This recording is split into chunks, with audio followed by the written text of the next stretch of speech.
Les encanta verte. Igual. Siempre es agradable Capítulo 2. estas conversaciones. Capítulo 2. Hay que aprovechar porque sos una persona muy preparada y no solo eso, sino conocer mucho de lo que está pasando en Costa Rica y en todo el mundo. Bueno, yo creo que es importante conversar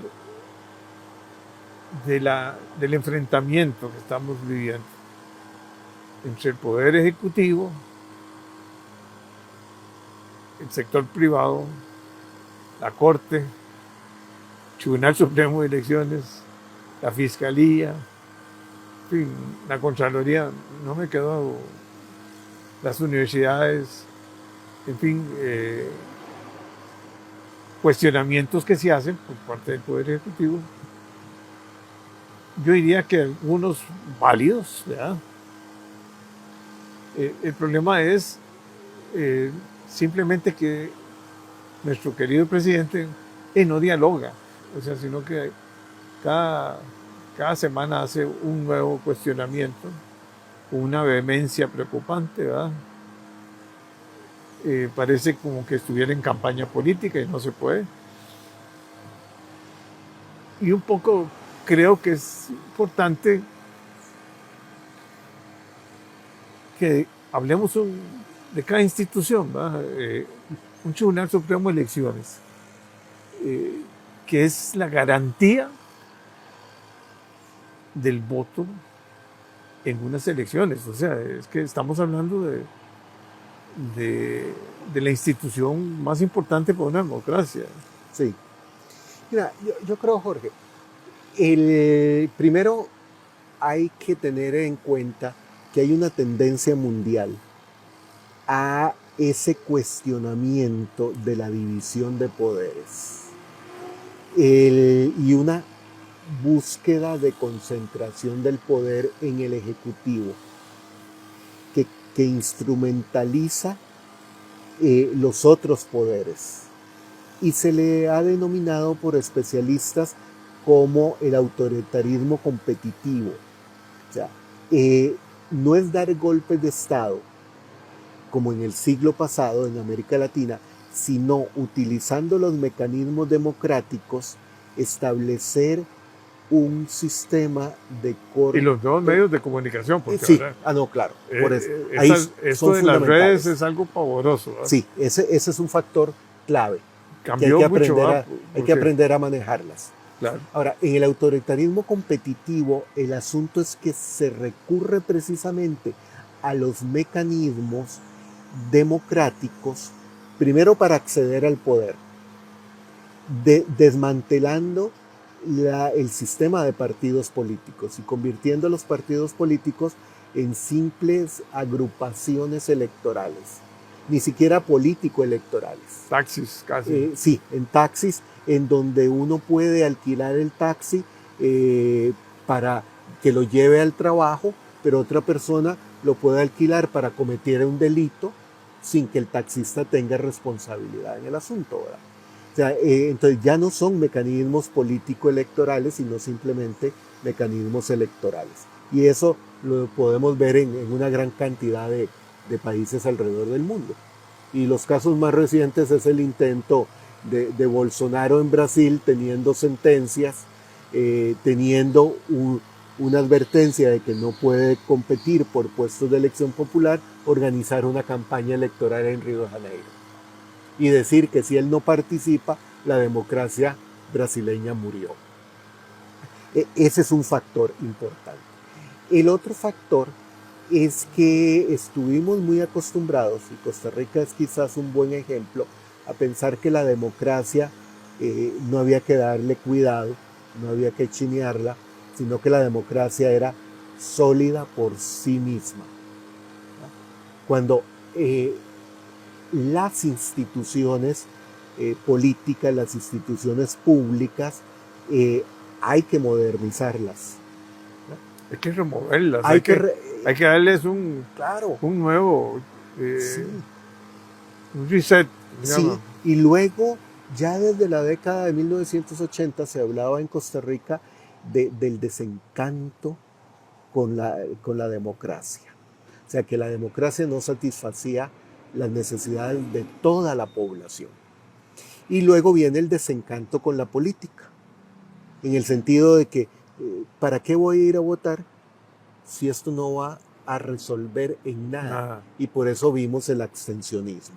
Y lo peor que le puede pasar a una democracia es que aumente el abstencionismo, porque eso sirve para liderazgos personales populistas, utilizando esos mecanismos de redes sociales y de la posverdad para construir una imagen que la ciudadanía cree, porque está desencantada y con instituciones deterioradas. Sí, es que es muy fácil decir, por ejemplo, detuvieron a tal grupo criminal, o digamos, fueron al juicio y les dieron un permiso para estar en la casa con los famosos ¿cómo se llaman? Bueno, sí, localizadores, digámosle, que permiten. Y después salían en los medios en que lo rompían y que ya no sabían dónde estaba. Claro. Y la gente reincide mucho cuando sale de la cárcel, ¿verdad? Porque no es un centro de realmente de rescate de valores y de reconstrucción humana, sino que más bien es deterioro, ¿verdad? Sí, y eso hace perder credibilidad a las instituciones públicas costarricenses, a todas, incluida la Presidencia de la República, ¿verdad? Yo siempre he dicho que en Costa Rica quien ejerce la presidencia, si acaso podrá tomar el 40% de las decisiones, por el sistema de pesos y contrapesos, la dependencia de la Asamblea Legislativa como el primer poder de la República. Un poco en trabajo, una Asamblea Legislativa que sí, siempre claro, se requiere en grandes mayorías, o sea, en algunos casos una mayoría simple, en otros casos una mayoría calificada, y para eso se requiere de mucho diálogo, y entre más fracciones y visiones político-ideológicas haya, más difícil construir consensos. Antes eran dos fuerzas grandes, era más fácil ponerse de acuerdo. Tal vez un tercero que era muy pequeño. Sí. Y que siempre tenía sus intereses muy definidos. Sí. En este momento no conocemos los intereses de todos los sectores en la Asamblea, por ejemplo. El otro aspecto que no podemos perder de vista es que se construyen narrativas que la gente llega a creer. Por ejemplo, para hablar de las instituciones y terminar en lo que mencionabas, en el Tribunal Supremo de Elecciones. Últimamente hay una narrativa de que la Constitución de 1949 es un proyecto de liberación nacional socialdemócrata. No es cierto. No, ¿qué va? No es cierto. Primero, no existía liberación nacional en 1949. Segundo, la Constitución de ese año es casi una copia de la de 1871. Las instituciones, incluido el Tribunal de Elecciones, ya venía construyéndose desde muchas décadas atrás. Prueba de ello fue el conflicto armado de 1948, de que fue por un asunto electoral. En otro país, en América Latina, ¿qué hubiera ocurrido? El ejército toma el control y se acabó. Y no volvían a haber elecciones en un montón de décadas. Ok, en Costa Rica no, ya había un mecanismo electoral. Se constituye el Tribunal Supremo de Elecciones, que es un ejemplo a nivel mundial. En el último índice de democracia, la institución mejor calificada en Costa Rica para América Latina es el Tribunal Supremo de Elecciones. O sea, porque todavía constituye una garantía de la pureza y la transparencia de las elecciones. El problema es que las narrativas, y la gente lo termina creyendo, es que eso no sirve, ¿verdad? y que es una entidad corrupta manipulada por los partidos, nada más alejado de la verdad. Eso puede ocurrir en El Salvador, puede ocurrir en otros. Es un tribunal. Es un tribunal. Es más, claro. tiene una estructura y un prestigio. Sí. Impresionante. O sea, gente muy honorable siempre ha sido la que está ahí. Y es la garantía de la pureza de unas elecciones. O sea, que no hay otro en América, no hablemos de América Latina, no hay otro en América. no hay otro en América. Cuando un costarricense nace, sabe que al cumplir 18 años vota. Y su sin voto ningún es secreto reclamo. y nadie le va a cuestionar ni votar. En Estados Unidos yo he estado en época de campaña electoral que están constituyendo el padrón electoral cada partido, y yo he pasado por una mesa de uno de los dos partidos y me dice, lo inscribimos, debe su número de seguro social. Y yo tengo número de seguro social de Estados Unidos. Tengo todavía esa tarjetita en papel que dice cuál es mi número de seguro social. Y le digo, ¿qué necesito presentar? Su número de seguro social y la licencia del estado donde usted vive. Y se acabó. Y puedo terminar votando en las elecciones de Estados Unidos. Aquí no, eso no pasa. Ningún extranjero viene a Costa Rica. Aquí hay en una mesa de votación hay representantes de todos los partidos. Todos, claro. Se hace una acta, se revisan, se vuelve a revisar por parte del tribunal. Hay todo un salado de la votación. A mí me tocó ser representantes en cada escuela hay gente del tribunal. Sí. Todas las manifestaciones, que ya no hay manifestaciones, ¿verdad?, están vigiladas por el Tribunal Supremo. Sí. Y la imparcialidad. Imparcialidad, ¿verdad? Cuando yo en el centro de votación en San Pedro de Poás, que coordinaba algunas actividades, uno hasta cuestionaba al representante, al delegado del Tribunal de Elecciones. Y era imparcial. Y siguen siendo imparciales. Y lo que él decía... Los respetaban todos los partidos. El problema es que hoy esas agrupaciones electorales, esos mecanismos, no están respetando las decisiones del tribunal y están recurriendo a una narrativa que va desmantelando el Estado de Derecho y el marco institucional de Costa Rica, y es la táctica que te decía antes, la que se ve en Hungría, la que se ve en El Salvador, la que se ve en Brasil, y así podría mencionar alrededor de 70, 75 países en el mundo que están siguiendo el mismo guión.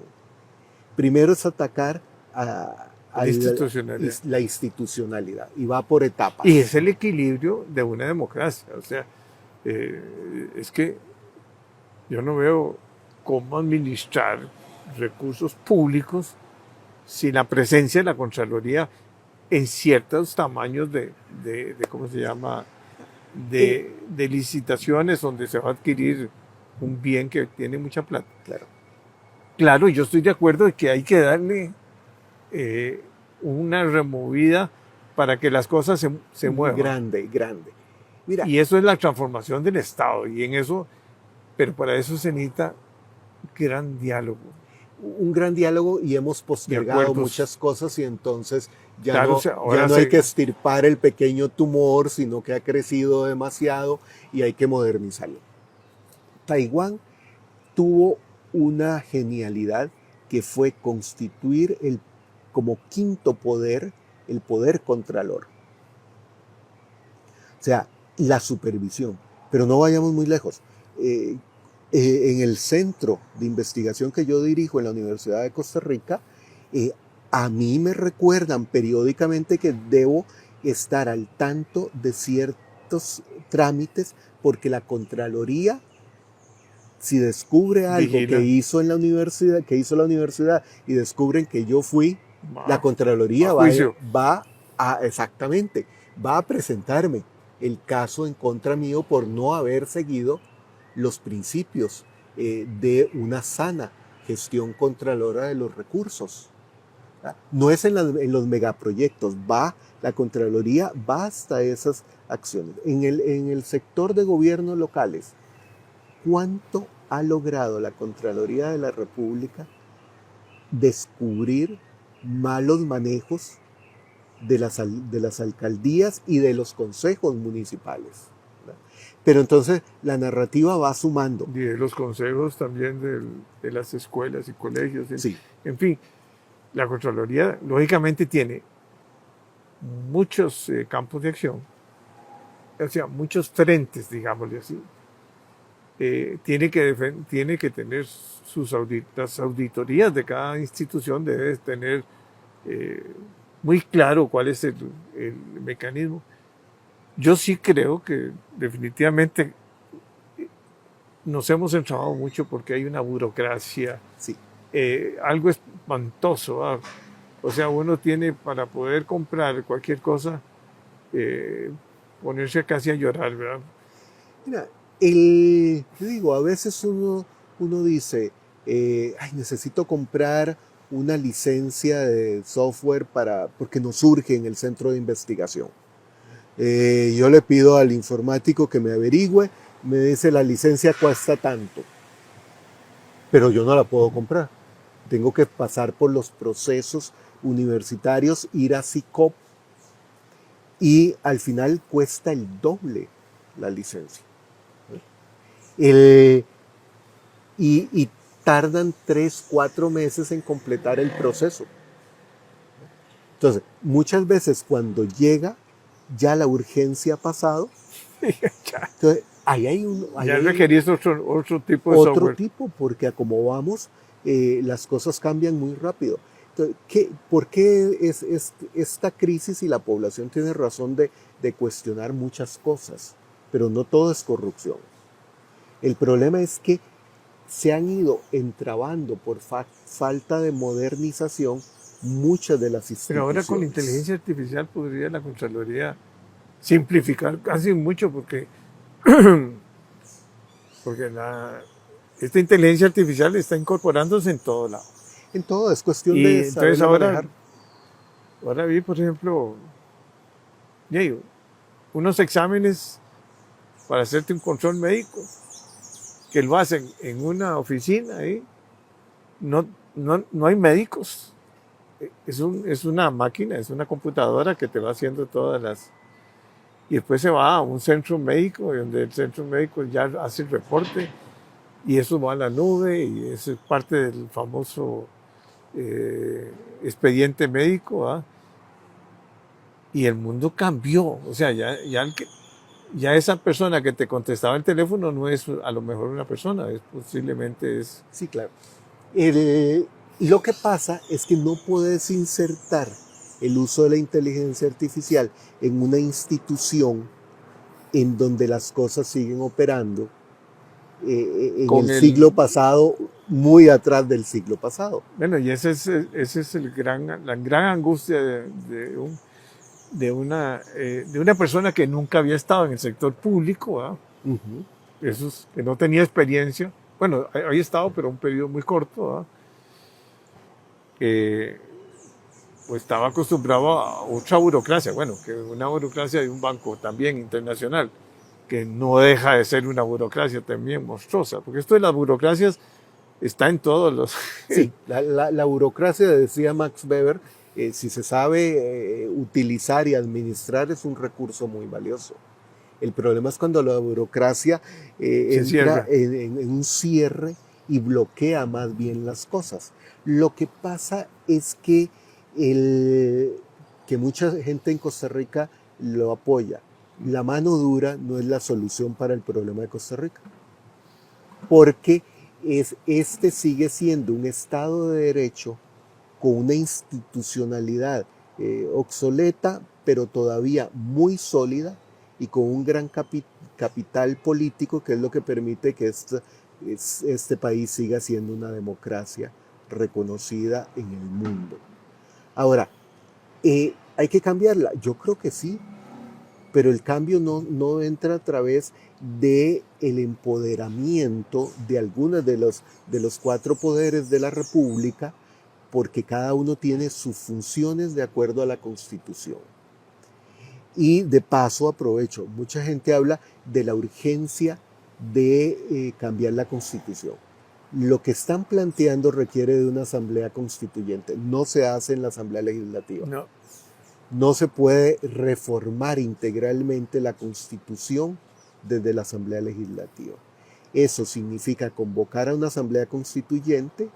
Además, las constituyentes tienen un montón de limitantes. Delimitantes, y además, cuando se instala la Asamblea Constituyente, la Asamblea Legislativa desaparece y el Poder Ejecutivo pasa a un nivel secundario muy bajo, simplemente de administración, no de toma de decisiones en el marco constitucional. La Constitución actual fue de una constituyente. Exactamente. Y aquí se ha creado una narrativa. En otra época, lógicamente. Sí, era muy distinta.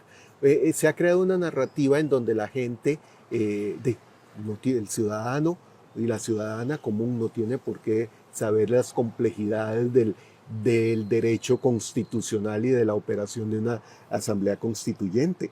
Pero se ha creado una narrativa en donde le dice que la solución a los problemas de Costa Rica está en cambiar la Constitución. Yo creo que hay que modernizarla, pero no hay que cambiarla. Y reitero, la Asamblea Legislativa no puede reformar integralmente la Constitución de Costa Rica. Pero a la gente le han dicho que sí, lo cual es falso.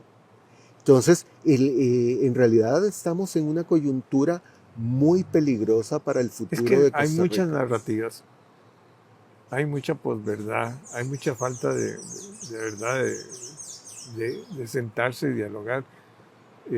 Se han perdido las fuerzas más grandes políticas, los partidos muy débiles, una atomización de partidos, ¿verdad? Que no sé qué va a pasar ahora. Van a tener que convocar a no sé cuántos debates, ¿verdad? Lógicamente después se filtra todo si quedan nada más dos, ¿verdad? Pero la juventud tiene que pensar en que es importante la democracia, es importante el respeto al voto, es importante la institucionalidad de Costa Rica. La Corte siempre fue de gran valor. Ahora, que hay una mora judicial importante, sí, pero también es que se crean leyes y leyes y leyes y leyes y no se le dan los recursos a la Corte. Y la Corte también, y la Sala Cuarta, por ejemplo, está resolviendo problemas de la Caja del Seguro Social. Mira, y hasta que ha sido un caso paradigmático, hasta la corta de los cipreses en la zona de San Rafael de Heredia arriba, que nada tiene que ver un tribunal constitucional con si cortan o no cortan un árbol. Esa es otra instancia que no existe en Costa Rica y que tiene un tribunal constitucional que decir si la caja tiene o no tiene que darme a mí un medicamento. Claro, es un derecho constitucional mío, pero eso no es materia constitucional. Pero también imagínense que es complicado para la caja. Sí, hay medicamentos muy caros que la gente que a lo mejor la caja no tiene un inventario. Y bueno, cómprelo. No tengo plata, cómprelo. O sea, yo defiendo mucho la caja. Tal vez la reformaría, la reestructuraría, porque también la parte operativa, administrativa es complicada, pero es una institución modelo para la salud. Y en América. Y en América.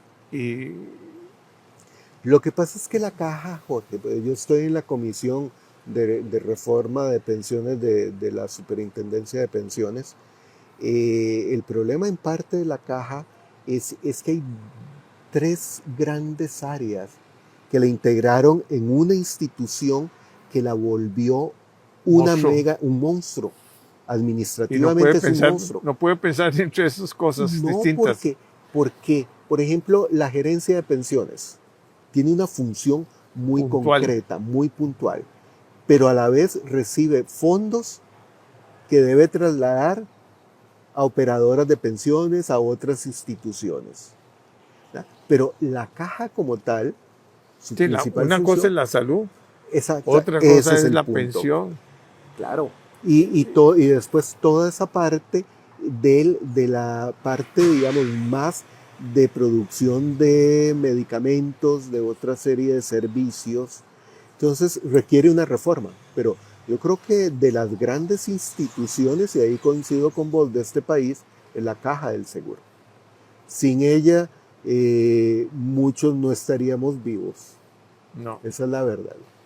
No, y uno la valora y la aprecia, sobre todo cuando viene un problema de salud grande en cualquier familia cerca. Yo tuve un hijo con un problema serio, estuvo en la caja, lógicamente me lo tuve que llevar porque en ese tiempo no había el tratamiento que se requería. Y ahí me di cuenta las diferencias, ¿verdad? En Estados Unidos versus Costa Rica. Sí. Uf, yo gozo porque yo llegué con una tarjeta de crédito de $5,000 y me dice que se va a quedar a dormir en el hotel, porque hay un hotel a la parte del Anderson Hospital, ¿verdad? Sí, claro. Pero, Pero repito, yo creo que hay que fortalecerla, hay que realmente cambiar un poco esa estructura de Sí. la junta directiva, hay que de la parte despolitizarla. política, hay que sacarla de ahí. Exactamente. La caja, al igual que el Instituto de Seguros y que el ICE, no pueden ser instituciones autónomas politizadas. Hay que despolitizarlas, no convertirlas en un botín para Político. quien ocupa la presidencia de la República. No, Llámese y es como que se donde llame. hay política, desgraciadamente, también hay corrupción, ¿verdad? Porque Sí, es una cuestión hay- cultural. y donde hay mucho poder, hay corrupción. Claro. Pero aquí y en el mundo entero, ¿verdad? O sea, no creamos que Que es exclusivo, es exclusivo de Costa Rica, ¿verdad? No, La verdad No, que no, aquí, a veces los debates digamos, de grandes malas administraciones no se están dando con la rapidez que se deben de dar. Entonces, hay gente que dice, bueno, pero ¿qué le pasa a la Corte? 2 años, 3 años para ver un caso. Bueno, es que la Fiscalía, me imagino, tiene que hacer un trabajo investigativo, contable, profundo, porque si no se le cae. con poco, sí, y por eso se han caído un montón de casos. Claro. Que mucha gente dice es por corrupción, es por la red de cuido. No, es que se han caído por falta Por mala de presentación, recursos. por falta de... Exactamente, claro. Y de nuevo, la Fiscalía es otra de las instituciones en Costa Rica que Y en el son mundo ejemplo. entero. Claro, que son ejemplo en el mundo. Claro. Por la forma en que trabaja y que no depende del poder ejecutivo, como por ejemplo si depende en los Estados Unidos. ¿Quién nombra ese fiscal muy poderoso en los Estados Unidos? El presidente de los Estados Unidos. Entonces no lo va a acusar nunca. Entonces, sí, claro, nunca lo va a acusar. Y por eso Trump cuestiona al fiscal de la administración Biden por no hacer lo que tenía que hacer. Pero ahora nombra a alguien que no va a hacer lo que tiene que hacer para no perjudicar al presidente. La fiscalía nunca puede estar politizada ni en manos de la influencia del poder ejecutivo o del poder legislativo. O de un partido político. O menos de un partido político, ¿verdad? Igual que los organismos de investigación judicial. Tampoco. Tienen que ser instancias separadas de la influencia y de la manipulación política, ¿verdad? Ahora, que duran mucho, que se les caen los casos, sí, cierto. Yo tengo ahí un caso que presenté por esas estafas bancarias que en el OIJ me dijeron, no podemos tramitar su caso porque no vamos a dedicar a un investigador a su caso. Hay 5,000 delante suyo Bueno, llegó Sí. a una instancia en un juzgado. La fiscalía me dice, mira, Ya no, tengo 3.000 expedientes por antes que el favor, suyo. espérese No, porque no presione. no presione. Ajá. Y cuando lo logren sacar, si lo sacan, ya prescrito. Esas narrativas lo que buscan es crear caos en el país, que están Caos e inmunidad e inmunidad para beneficio de para una beneficio pequeña élite o de un pequeño grupo. de pequeños grupos, Sí. ya sea de un partido político, ya sea de quien De sea. quien sea. Pero el poder ejecutivo tiene que tener con balances Claro. para que el poder ejecutivo, con paciencia y con respeto y con mucha capacidad de diálogo, logre lo que puede lograr. Yo creo que este gobierno, este presidente, tiene buenas ideas, hay cosas buenas, pero no tiene, no sabe manejar, porque no sabe manejar porque no tiene tal vez asesores tampoco. Sí, los asesores, mire, cuando yo he sido asesor en algunas áreas, hay un principio de la asesoría. El asesor no puede estar 100% de acuerdo con el asesorado, porque le va a decir sí a todo, pero tampoco puede estar o discrepar en más de un 50% porque entonces no va a servir. O sea, debe andar ahí en un intermedio entre el 70-80% para cuestionar las decisiones. Y el Poder Ejecutivo, hay que recordar, estamos en un sistema presidencialista. Es una figura la que toma las decisiones con todo un equipo de gobierno, a diferencia de la Asamblea Legislativa, en donde hay que construir consensos.